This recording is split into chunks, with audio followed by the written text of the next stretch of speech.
10. Today we are going to talk about matching and sketching our graphs of our polynomial functions. So some things to keep in mind as we are looking at matching our graphs to the equation that would best represent it. What is the y-intercept? What's going on with the end behavior? Is our function even or odd? Would we have to have a positive or negative leading coefficient? And if all else fails, can we just test some zeros that we see happening on the graph into our function to see which one is going to cause it to equal 0? So in this first example, we are looking for the function out of our list that would best fit this graph. Well, right away, we see that we have opposite end behavior on this graph, which means that our overall degree needs to be some kind of odd number. So we can eliminate option C because that's even, the end behavior would have to be the same. Another thing we are noticing is that our y-intercept is at -4. So if we plug in 0 for our x value, that's going to eliminate option B because that would be a +4 as a graph. Finally, another thing that we are noticing here is, again, that as our x's are going to positive infinity, so are the y values, which means that we have a positive leading coefficient, right? So what that means is a graph like letter A isn't going to be possible because we can't have that negative leading coefficient. So we're kind of stuck down with option D or option E. It's a potential graph. So we want to pick one of our x values, let's say x equals 1 this time, and let's plug it into each of these functions to see, okay, which one gives us that output value of 0. So if we plug this in to letter D, we see 1 is the, again, x value we're checking, and we want to see, okay, is this output value going to end up being 0? So we have 3 times 1 squared, and then -4. And we see that it does indeed work out to equal 0 when we plug in 1.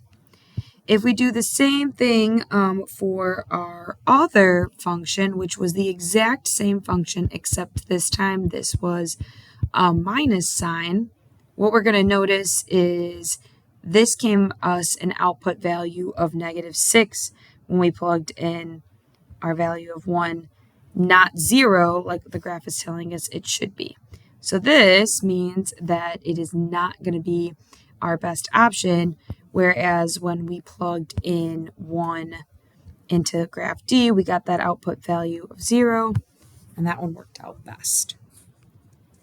There is one for you to try then in number 2, which would best be the best graph to represent our graph in number 2.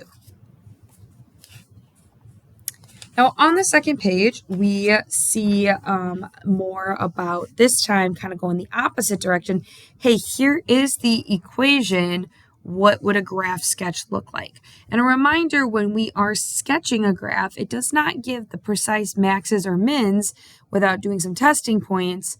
That's not necessary to the part of the sketch. What is necessary are things like the zeros, and if there's any multiplicity, our y-intercept, and then that overall end behavior of our graph.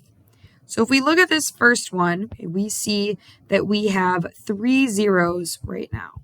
If we set each piece equal to 0, we'd have -1, 3, and 7 as our zeros. So we're going to graph that. Part 2 of this then is, what is our y-intercept? So if we plug in 0 for our x value on this, we end up with 1 times -3, but times 7, so that ends up being at 0, 21. So that would be this piece right here. And then we want to think about our end behavior. Well, our leading coefficient this time is just a +1, right? And that means that this direction would have to be going to positive infinity. Our overall degree of the function, though, is 3. That's odd, which means the end behavior this direction has to be going the opposite direction.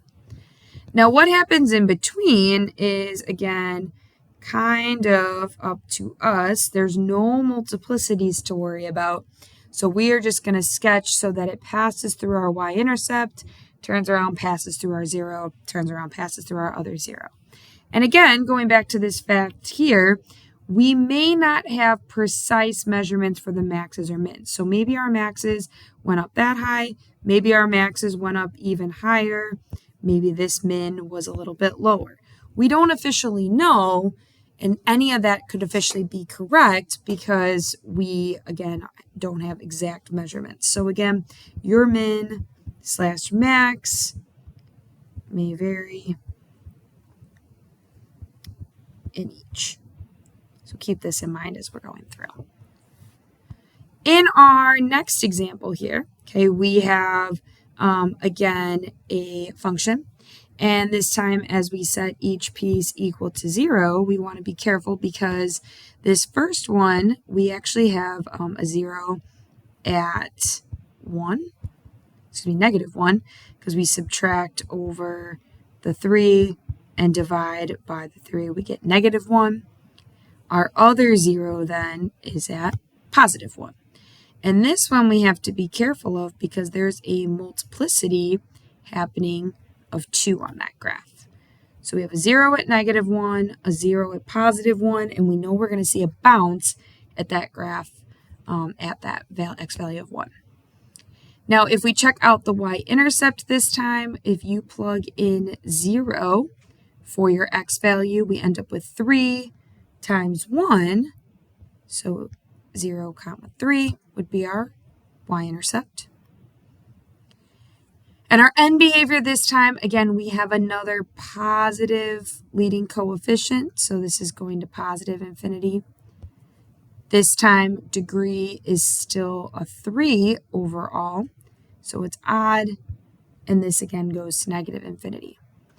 Now, the slight difference between this one is when we come back down here, because of this multiplicity, we notice this bounce back up when our graph hits that 0, and it goes back to positive infinity. Down below, if we look at number 3, we officially have a couple different zeros this time. We have 1 at -4 from setting that first piece equal to 0, 1 at -2, 1 at +1, 1 at +3. So we have 4 different zeros to be plotting this time. And this time we also want to be careful of a couple multiplicities. Okay, at both -2 and 1, we know we're going to see those bounces. This time our y-intercept, if we plug in 0 for our x value, we want to be careful here. We have -2 times 0 plus 8, but then we have 0 plus 2 quantity squared, 0 minus 1 quantity squared, and 0 minus 3. So all this gives us a y-intercept of positive 96. Graph up here at almost 100. This time that net leading coefficient is a negative number. So this time we know that this is actually going to negative infinity, and our overall degree would be 1, 2, 3, 4, 5, 6. So when you have an even degree, this also must match and go to negative infinity. Now, each time with these multiplicities, as we hit that 0 with a multiplicity, we know we bounce back up. So that's happening at both x equals -2 and x equals 1. We know we're going to come back up, cross through that y-intercept. And again, these maxes and mins, they may be much shorter or much taller than we're initially seeing on here. These are all correct as long as we have those main key features. All right, there is one last one for you to try. First, you are going to start by listing your zeros, decide on your end behavior, and then finally your y-intercept and what your overall graph would look like. Thanks everyone for watching. We will work more with these in class.